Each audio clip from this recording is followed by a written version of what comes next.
কংগ্রেস জিন্দাবাদ जिंदाबाद जिंदाबाद মমতা ব্যানার্জি জিন্দাবাদ जिंदाबाद जिंदाबाद অভিষেক ব্যানার্জি জিন্দাবাদ जिंदाबाद जिंदाबाद প্রিয় নেতা স্বাগত মোল্লা জিন্দাবাদ जिंदाबाद जिंदाबाद উন্নয়নের কান্ডারি এম শফি আহমেদ জিন্দাবাদ जिंदाबाद जिंदाबाद পূর্বাশিপ থেকে নওয়াজের দিকে আসে, আমাদের সাথে দেখা করে চলে যায়, আমরা শুধু সেলফি তুলে চলে যাই, কোনো কাজ করে না। এখন আমার পাশে মাকসুদ বসে আছে, সে ধর্মের তাড়নায় হোক আর নওশাদের আব্বাসের মিথ্যা কথার প্রলোভনে পড়ে হোক, ওরা আইএসএফ করেছিল। তাই আজকের মমতা বন্দ্যোপাধ্যায়ের উন্নয়নে সামিল হওয়ার জন্য অভিষেক বন্দ্যোপাধ্যায়ের সেনাপতিত্বের যে লড়াই বাংলাতে, আজকের ও আমাদের দলের সঙ্গে কাজ করবে, ও এসেছে আমার কাছে। আইএসএফ এর অঞ্চল সভাপতি ছিলাম, আজকে আমি টিএমসি জয়েন করলাম।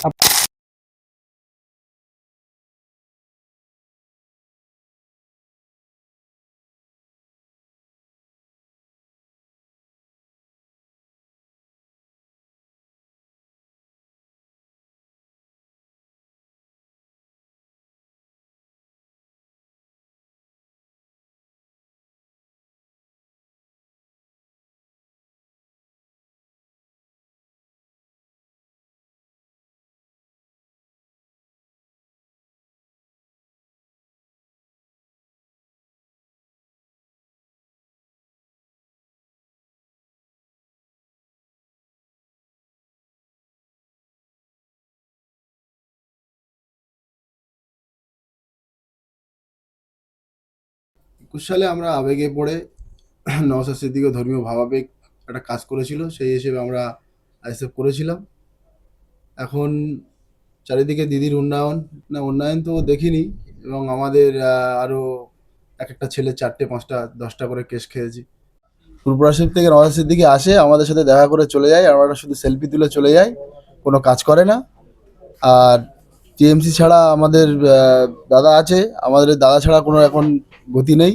আইএসএফ থেকে তৃণমূলে যোগ দিলেন। আইএসএফ থেকে আমার টিএমএ ছিল, আপনি কি দায়িত্ব ছিলেন? আইএসএফ এর অঞ্চল সভাপতি ছিলাম, আজকে আমি টিএমসি জয়েন করলাম। আপনার পাশে যিনি রেস, তিনি কি আপনাকে ভয় হতে দেখিয়েছেন? না না, কোনো ভয় দেখায়নি, আমি নিজের ইচ্ছায় মনে হয়েছে যে শুভদা যে উন্নয়ন করছে অঞ্চলে, সেই উন্নয়নের পরিপ্রেক্ষিতে আমি এসেছি। বিরোধী করলে যে কোনো কাজ হবে না।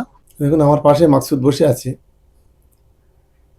2021 সালে ওরা, সে ধর্মের তাড়নায় হোক আর নওশাদের আব্বাসের মিথ্যা কথার প্রলোভনে পড়ে হোক, ওরা আইএসএফ করেছিল। কিন্তু ওরা উপলব্ধি করতে পেরেছে যে আইএসএফ এর দিয়ে কখনো ভাঙনের উন্নয়ন হবে না, ক্যানিংয়ের উন্নয়ন হবে না, বাংলার উন্নয়ন হবে না। আর আইএসএফকে দিয়ে কোন সাম্প্রদায়িক দাঙ্গাবাজ বিজেপির বিরুদ্ধে যে লড়াই, সেই লড়াইয়ে আইএসএফেরও কোনো ভূমিকা থাকবে না, এটা উপলব্ধি ওরা করতে পেরেছে। তাই আজকের মমতা বন্দ্যোপাধ্যায়ের উন্নয়নে সামিল হওয়ার জন্য অভিষেক বন্দ্যোপাধ্যায়ের সেনাপতিত্বের যে লড়াই বাংলাতে সাম্প্রদায়িক বিজেপির বিরুদ্ধে চলছে, সেই লড়াইয়ে সামিল হওয়ার জন্য আজকের ও আমাদের দলের সঙ্গে কাজ করবে, ও এসেছে আমার কাছে। আমি ওয়েলকাম জানাচ্ছি, ওকে ধন্যবাদ জানাচ্ছি যে এই ধরনের যুবক ছেলেরা যদি সংঘবদ্ধ হয়, সেই এলাকার যেমন পার্টি শক্তিশালী হবে, সেই এলাকার উন্নয়নও আগামী দিনে শক্তিশালী হবে। তাই আমরা দলের পক্ষ থেকে ওকে অভিনন্দন জানাচ্ছি যে সঠিক সময়ে ও সঠিক সিদ্ধান্তটা গ্রহণ করেছে। একেবারে দেখা যাচ্ছে শুধু ক্যানিং বিধানসভা বলে না, ইতিমধ্যেই ভাঙড় বিধানসভাতেও বিধানসভা নির্বাচনের আগে বারবার আইএসএফ সমর্থক কর্মীরা তৃণমূল কংগ্রেসে যোগ দিচ্ছেন। এই যে আইএসএফ এ ভাঙন, কি বলবেন? দেখুন, গত 5 বছর আগে যদি আমরা দেখি, এই আব্বাস বলি নওশাদ বলি যে ধরনের প্রতিশ্রুতি ভাঙনে দিয়েছিল, বলেছিল মেডিকেল কলেজ তৈরি করে দেবো, রাস্তা করে দেবো, ব্রিজ তৈরি করে দেবো, কালভার্ট বানিয়ে দেবো, ছেলে মেয়েদের হাতে খাতা কলম তুলে দেবো, ঘরে ঘরে চাকরির ব্যবস্থা করব, সরকার যদি না দেয় নিজেদের পকেট থেকে দেব, অনেক বড় বড় প্রতিশ্রুতি বন্যা বইয়ে দিয়েছিল। কিন্তু গত 5 বছরে ভাঙড়ের মাটিতে কোনো উন্নয়ন করতে পারেনি। উন্নয়ন করেছে একটাই, সেটা হলো যে ভাঙড়ে বোম বন্দুকের একটা ইন্ডাস্ট্রি তৈরি করে ফেলেছে। যেভাবে বিভিন্ন গ্রামে সাপ্লাই হচ্ছে, পাড়ায় সাপ্লাই হচ্ছে, যেভাবে আইএসএফ আশ্রিত সমাজ বিরোধীরা সেজন্য কখনো নিজেদের হাতে নিজেরা বোম ফাটছে, কখনো আমাদের গাড়িতে বোমা মারছে, কখনো পুলিশ বস্তার পর বস্তা বোমা উদ্ধার করছে। ফলে এই বাস্তবতা দেখার পর ভাঙড়ের শুভবুদ্ধি সম্পন্ন মানুষ তারা কিন্তু আজকে দলে দলে আমাদের দলে যোগদান করছে। এবং বিশেষ করে আমরা দেখছি যে মমতা বন্দ্যোপাধ্যায়ের আজকের যে লক্ষ্মীর ভাণ্ডারের 1,000 থেকে 1,500 করা, 1200 থেকে 1700 করা, যুব সাথীতে 1,500 করে টাকা মাসে 21 থেকে 40 বছর ছেলেদের। কৃষক বন্ধুর এমনি 10,000 টাকা আছে, আর 3 বিঘার কম হলে 4,000 টাকা ছিল। আবার যারা ভূমিহীন কৃষক তাদের জন্য সরকার 4,000 টাকার ব্যবস্থা করেছে।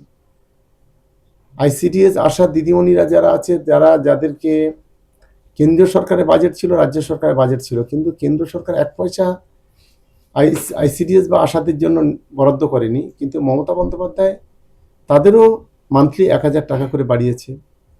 তারপর আমাদের ঘরের ছেলেরা civic police, village police, green police, আমাদের ঘরের ছেলেরা পার্শ্ব শিক্ষক, তাদের জন্য প্রায় 1,000 টাকা করে বেড়েছে। এবং সঙ্গে সঙ্গে যারা সরকারি চাকরি করে তাদের যে ডিএ দেওয়ার যে ব্যবস্থা ইতিমধ্যে 4% মাননীয় মুখ্যমন্ত্রী বাড়িয়েছে। ফলে সব মিলিয়ে আজকের বাংলার উন্নয়নের জন্য যদি লড়াই কেউ করে থাকে, বাংলার মানুষের ভোট রক্ষার যে লড়াই, সেই রক্ষার লড়াই যদি কেউ করে থাকে, তাহলে সে হলো মমতা বন্দ্যোপাধ্যায়, অভিষেক বন্দ্যোপাধ্যায়। যার কারণে মানুষ কিন্তু আজকে দলে দলে তৃণমূল কংগ্রেসে যোগদান করছে। আর বিজেপির যে পরিবর্তন যাত্রা, সেই পরিবর্তন জায়গা রাস্তাতে বাসটাও দেখার পর্যন্ত লোক বাইরে আসছে না, ঘৃণা করে বাড়িতে ঢুকে যাচ্ছে। এটাই হচ্ছে যার কারণে যত দিন যাবে তত দেখবেন ISF, বিজেপি, CPM যারা আছে তারা আস্তে আস্তে তৃণমূল কংগ্রেসে যোগদান করবে।